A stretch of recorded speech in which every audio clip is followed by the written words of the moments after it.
Boa noite, começa agora o Resumo Brasil. Eu, Mariana Jungmann, e a intérprete de Libras, Leide Mendes, vamos levar a vocês notícias que marcaram esta semana no país e no mundo. A vacina Butanvac contra a Covid-19 começa a ser testada em voluntários e a Anvisa autoriza estudos clínicos aqui no Brasil para o imunizante do laboratório Sanofi. O governo prorroga o auxílio emergencial por mais 3 meses. Em nosso giro pelo mundo, o assassinato do presidente do Haiti e como fica o país depois do atentado. E ainda vamos mostrar os atletas que farão parte de uma seleção de refugiados que vão disputar a Paralimpíada de Tóquio. Quer ficar bem informado? Então continue com a gente que o Resumo Brasil está no ar.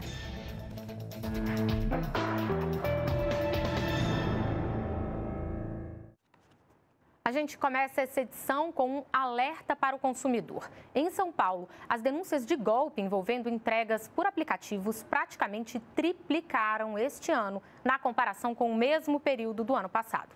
Veja agora o porquê e também o que fazer para evitar prejuízos. A pandemia impulsionou as entregas por delivery, crescimento de pedidos e também de fraudes. Só este ano, o Procon de São Paulo recebeu quase 250 reclamações de golpes aplicados por entregadores de comida por aplicativo, contra 87 registradas de janeiro a maio do ano passado, um aumento de 187%. Entre os principais golpes está a cobrança de taxa extra, mas o mais comum é o da maquininha. O entregador digita um valor muito acima do que foi combinado na compra. Na boa-fé, a vítima nem confere. Ou o visor do equipamento está quebrado. Sem saber o valor digitado, o golpe já está feito. Eu tenho, por exemplo, um cliente que o entregador ele efetuou uma cobrança R$ 3.500 no débito, a maquininha estava com o visor quebrado, a transação foi aprovada. O entregador falou que a transação não tinha sido feita.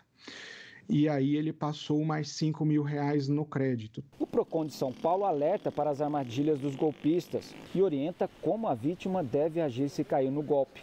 Faça a reclamação no Procon. Na sequência, se possível, faça a denúncia também junto à Polícia Civil para que possa ser identificado quem são os criminosos que têm praticado esses golpes. Olha, nós procuramos a Rappi e o iFood. O iFood afirmou que é fundamental comunicar o golpe à empresa e reforçou a importância de fazer um boletim de ocorrência. Se ficar comprovado que a fraude foi do entregador, a empresa ressarce o cliente e desativa esse entregador do aplicativo. A Rappi também pede que o cliente entre em contato com a empresa e com a polícia e disse que toma medidas preventivas, como lembrar o cliente que o entregador não pode fazer cobranças. É preciso prestar atenção também aos golpes virtuais, que aumentaram ao longo da pandemia. No mais recente, criminosos copiam e colam a foto do WhatsApp de uma pessoa num número de telefone diferente. A família e os amigos reconhecem a foto, acham que a pessoa trocou de número e mandam dinheiro a pedido dos golpistas.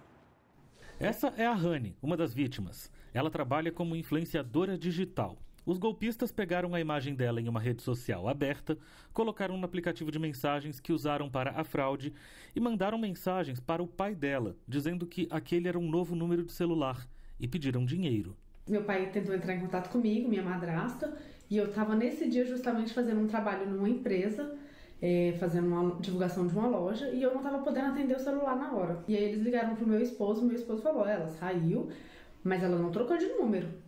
E aí meu marido ainda perguntou, quanto que eles estão pedindo? 2.800. Aí meu marido riu e falou assim, mas a Ranieri nunca pediu dinheiro, vai pedir agora 2.800. Tá errado. E minha madrasta, não, então é golpe mesmo. Desconfiança é a palavra-chave para mensagens assim. Nesse novo golpe, o WhatsApp da pessoa não é clonado. A desculpa é sempre a mesma, troca de número. Desconfie também se o seu parente ou amigo não costuma te pedir dinheiro. Por que pediria agora? As pessoas devem desconfiar de qualquer tipo de solicitação de dinheiro, principalmente de números que não estão nos seus contatos. Este especialista faz outro alerta. Desconfie dessa urgência toda que sempre usam nas mensagens. Isso é aliado a um conteúdo afetivo, a um conteúdo emocional.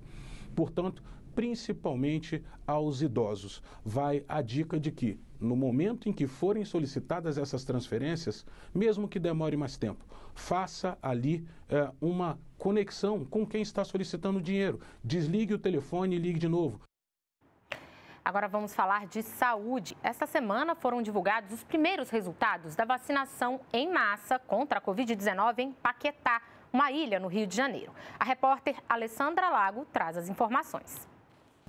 Os dados preliminares da pesquisa realizada na ilha de Paquetá mostram que a vacinação contribui para a proteção contra a Covid-19 já na primeira dose, o que não descarta a importância da dose de reforço para completar a imunização.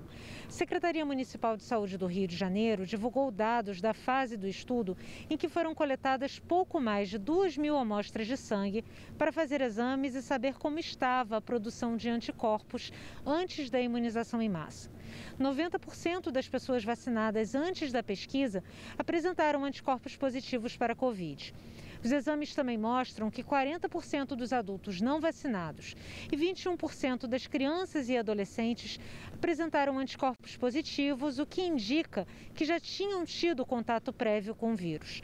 A ilha de Paquetá tem pouco mais de 4.000 moradores. Em junho, o estudo do município do Rio, em parceria com a Fiocruz, realizou a imunização em massa da população com mais de 18 anos que ainda não havia recebido doses da vacina. A vacinação de grávidas sem comorbidade será retomada. A indicação é para aplicar apenas o imunizante da Pfizer e a Coronavac. No caso das gestantes que já tomaram uma primeira dose de AstraZeneca, elas devem tomar a segunda dose da mesma marca após o puerpério. Veja os detalhes no nosso Momento Saúde. Segundo o Ministério da Saúde, a segurança da imunização compensa o risco de possíveis efeitos colaterais em grávidas e mães de recém-nascidos.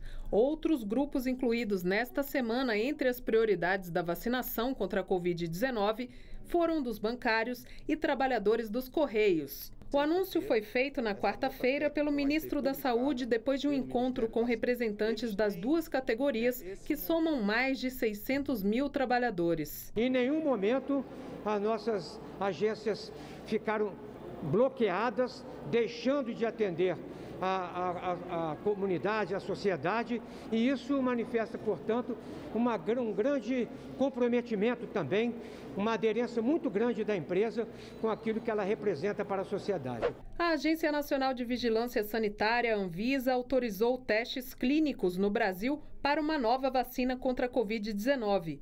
É o imunizante do laboratório Sanofi, que tem sedes na França e nos Estados Unidos.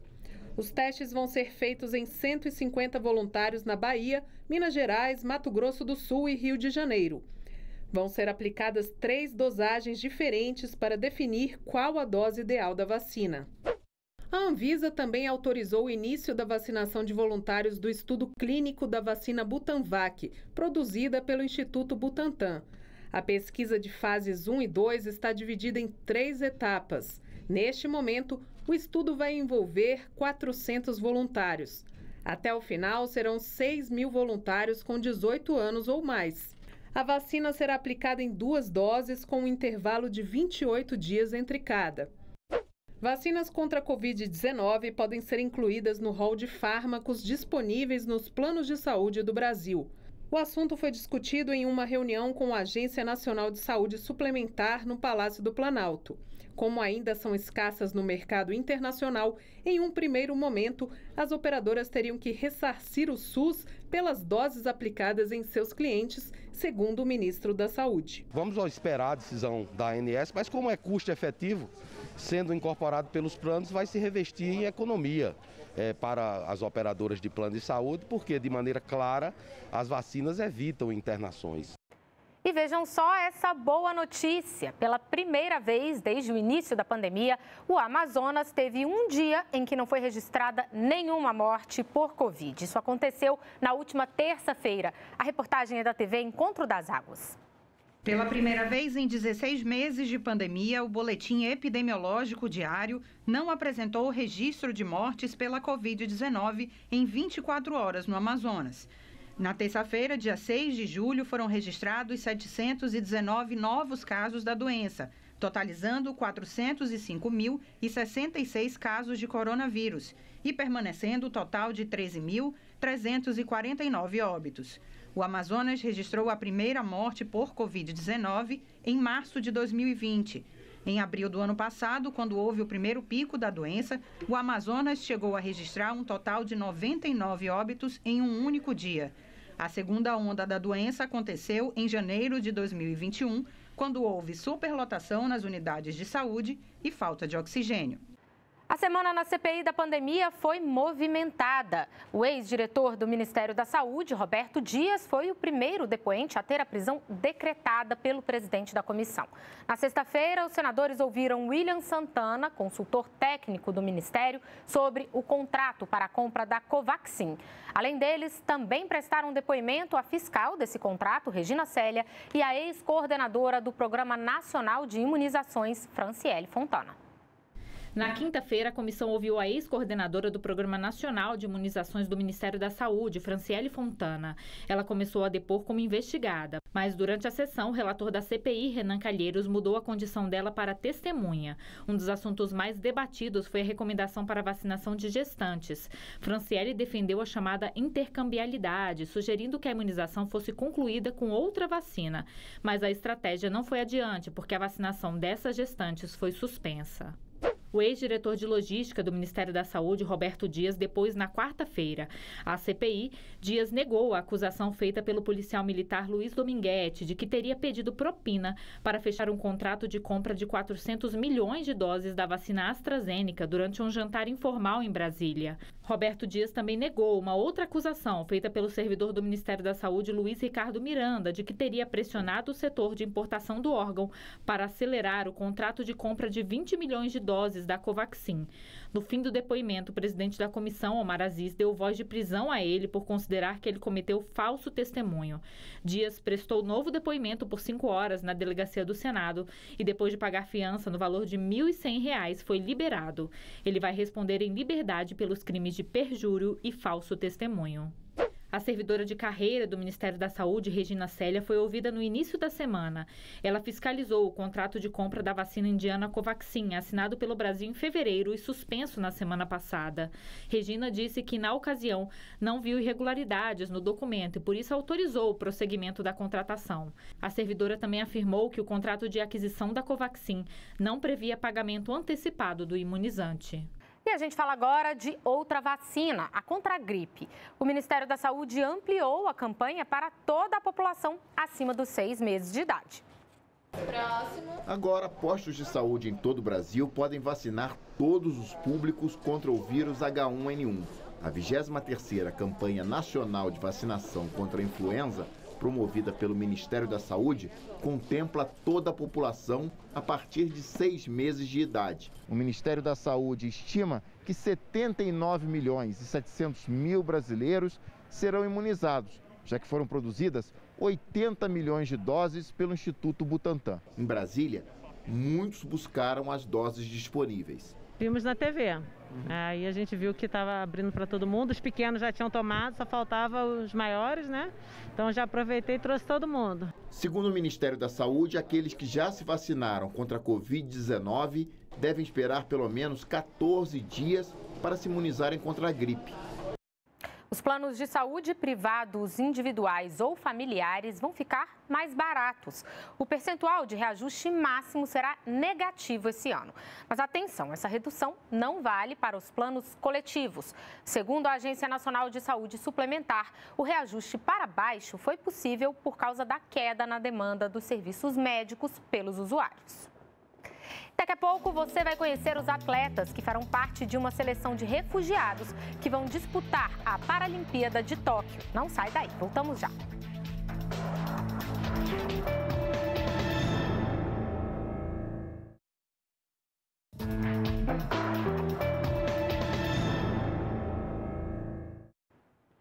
O presidente Jair Bolsonaro voltou a defender esta semana que os integrantes do Mercosul possam negociar sozinhos com países de fora do bloco. O presidente falou sobre o assunto durante a cúpula em que a presidência temporária do bloco passou da Argentina para o Brasil. A 58ª Cúpula de Chefes de Estado do Mercosul aconteceu mais uma vez à distância, por causa da pandemia. A Argentina passou o bastão para o Brasil, que assumiu a presidência pró-tempore do bloco pelos próximos 6 meses. Durante o discurso, o presidente Jair Bolsonaro deu o tom do trabalho que o Brasil deve desempenhar à frente do Mercosul. Disse que o bloco tem que assumir um papel mais moderno, firme e efetivo, e que para isso não pode existir restrição comercial. É preciso que haja flexibilidade nos acordos comerciais com outros países. Precisamos lançar novas negociações e concluir os acordos comerciais pendentes, ao mesmo tempo em que trabalhamos para reduzir tarifas e eliminar outros entraves ao fluxo comercial entre nós e com o mundo em geral. A Argentina ainda se mostra resistente à proposta de flexibilização e mudanças na tarifa externa comum, que são os valores pagos pela importação de produtos de países do Mercosul. Já o presidente paraguaio Abdo Benítez defendeu o diálogo e o trabalho conjunto para fortalecer o potencial que o Mercosul tem para a região. O governo prorrogou o auxílio emergencial por mais 3 meses. O benefício, que acabaria este mês, agora termina em outubro. E o calendário das novas parcelas será divulgado nas próximas semanas. O valor das próximas parcelas será o mesmo, R$ 250 de forma geral. Mulheres, chefes de família que criam os filhos sozinhas recebem R$ 375. Pessoas que moram sozinhas recebem R$ 150. Em novembro, o governo federal deve anunciar um novo programa social de assistência de renda para substituir o auxílio emergencial. Em novembro, entraremos com o novo programa social do governo, fortalecido e ampliado, para que os brasileiros possam também avançar cada vez mais, não só com o suporte do Estado brasileiro para esse momento de vulnerabilidade, mas também com todos os auxílios para que ele possa vencer e avançar na sua situação, na sua qualidade de vida.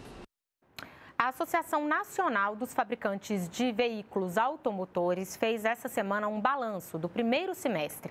O número de licenciamentos cresceu em relação ao mesmo período do ano passado. Só que a falta de componentes eletrônicos ainda freia a produção de veículos. O primeiro semestre de 2021 terminou com crescimento nas vendas, 1.074.000 unidades, 33% a mais que no mesmo período do ano passado, que foi fortemente afetado pela pandemia. Mas o mercado ainda não se recuperou. Na comparação com 2019, o resultado é negativo, queda de 18%. E frente a 2013, ano recorde de vendas, o recuo chega a 40%. O principal problema da indústria automobilística continua sendo a falta de semicondutores, usados na produção de eletrônicos no mundo todo. A Anfávia estima que cerca de 120.000 veículos deixaram de ser produzidos aqui no Brasil no primeiro semestre por conta da falta desses componentes. Uma situação que só deve melhorar na segunda metade do ano que vem. Por esse motivo e também por conta da atual conjuntura econômica, a Anfávia revisou para baixo a projeção de crescimento na produção para este ano, de 25% para 22%. A rodovia mais importante para o agronegócio do país, a BR-163, foi leiloada.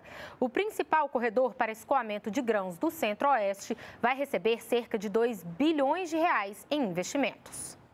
O leilão foi realizado na sede da Bolsa de Valores em São Paulo e teve como grande vencedor o consórcio Via Brasil 163, formado por um grupo de empresas de infraestrutura e engenharia. O consórcio vai administrar pelos próximos 10 anos o trecho da BR-163-230, que liga Sinop, no Mato Grosso, a Miritituba, no Pará. Aproximadamente 29.000 empregos deverão ser criados. Nós estamos transformando a logística do Brasil, interiorizando a logística, tornando o nosso produtor mais competitivo. E é um movimento que não vai parar. A BR-163 é o principal corredor para o escoamento de grãos produzidos no Mato Grosso. O trecho leiloado foi recentemente pavimentado, mas o consórcio vencedor deverá implantar faixas adicionais, via marginais e acostamentos, além de acessos definitivos aos terminais portuários da região. E agora, as notícias internacionais. Um dos destaques da semana foi o atentado contra o presidente do Haiti, que foi assassinado dentro de casa. Veja no nosso Giro pelo Mundo. O presidente haitiano, Jovenel Moïse, de 53 anos, teve a casa invadida por homens armados na madrugada de quarta-feira. Ele foi morto a tiros e a primeira-dama ficou ferida. A polícia haitiana acusou colombianos e americanos pelo assassinato. Segundo as autoridades, quase 30 pessoas participaram do atentado. A morte do presidente do país aconteceu em meio a uma onda de insatisfação com o governo, que levou a manifestações violentas e ao crescimento de grupos armados. Ainda não se sabe quem passa a governar o país. O primeiro-ministro interino nunca chegou a ser oficializado no cargo. Jovenel Moïse dissolveu o parlamento e governava por decreto no último ano. E o presidente da Suprema Corte morreu no mês passado, vítima da Covid-19. A morte de um jovem de origem brasileira provocou comoção em diversos protestos que tomaram as ruas das cidades de Barcelona e Madrid. Samuel Luiz Muniz, de 24 anos, nasceu no Brasil, mas foi morar na Espanha com 1 ano de idade. Ele foi espancado do lado de fora de uma casa noturna na cidade de La Coruña e o caso é tratado como homofobia. 3 pessoas foram presas, suspeitas de participar do assassinato. Em 2019, 278 crimes de ódio foram registrados na Espanha com relação à identidade de gênero ou orientação sexual. Na Rússia, 28 pessoas morreram depois que um avião bimotor caiu no leste do país. O avião seguia para a cidade de Palana quando se chocou com esta rocha e caiu em um penhasco. O governador da península disse que quando o acidente aconteceu, o piloto tentava pousar pela segunda vez. A tragédia pode ter sido provocada pelas baixas condições de visibilidade. Ninguém sobreviveu. O ex-presidente da África do Sul, Jacob Zuma, se entregou à polícia para cumprir 15 meses de prisão por desacato à justiça. Zuma foi condenado depois de se negar a comparecer a um interrogatório que investigava acusações de corrupção em seu governo. Ele se entregou antes do fim do prazo para uma prisão que surpreende o país, que nunca teve um ex-presidente detido antes. Há 15 dias da Olimpíada e diante das novas variantes do coronavírus, o Japão declarou situação de emergência em Tóquio mais uma vez. Agora, a capital vai manter o estado até o fim dos Jogos. A cidade tem contabilizado quase 900 novos casos de Covid-19 por dia. Na sexta-feira, a tocha olímpica chegou a Tóquio em uma cerimônia sem público. O Papa Francisco passou a semana internado num hospital de Roma, se recuperando da cirurgia que fez para retirar parte do cólon. Francisco estava com estenose diverticular, doença que gera pequenas bolsas na parede do intestino. A cirurgia já estava agendada, mas pegou o mundo de surpresa. Esta foi a primeira vez que o Papa foi hospitalizado desde que assumiu o pontificado, há 8 anos. E na França, o maior festival de cinema do mundo, de Cannes, foi retomado depois de uma pausa de 2 anos por causa da pandemia. Em um ambiente de quase normalidade, a edição deste ano acontece em julho, em vez de maio, e coincide com a flexibilização das restrições na França. O festival vai até o dia 17 de julho. Um painel inaugurado na zona portuária do Rio de Janeiro dá visibilidade a figuras conhecidas e outras pouco lembradas. É uma homenagem a líderes dos direitos civis dos negros numa região histórica da cidade. Visões de resistência, sonhos de liberdade. Esse é o tema de um mural gigante que fica na zona portuária do Rio. A obra é uma homenagem aos maiores líderes norte-americanos e brasileiros que lutaram pelos direitos civis dos negros. Entre os destaques estão Martin Luther King Jr. e Antonieta de Barros, a brasileira que foi a primeira mulher negra eleita para um cargo político. Em 1934, Antonieta venceu a disputa para ocupar um dos cargos de deputada estadual em Santa Catarina. O artista e grafiteiro Acme levou 25 dias para concluir o mural, que ocupa uma área de 360 metros quadrados. O painel ele traz como protagonista alguns líderes que lutaram no passado com um discurso não violento. Então é importante a gente dar esse exemplo do discurso da não violência a respeito da discriminação racial. Esse painel foi patrocinado pelo Consulado Norte-Americano do Rio de Janeiro. A ideia é mostrar que os dois países possuem histórias semelhantes relacionadas com a luta pelos direitos civis dos negros. Este é o primeiro painel do Parque Arte, um corredor cultural a céu aberto no Porto Maravilha. Nós podemos mostrar pela arte que simboliza essa história compartilhada e que nós vamos estar juntos também no futuro.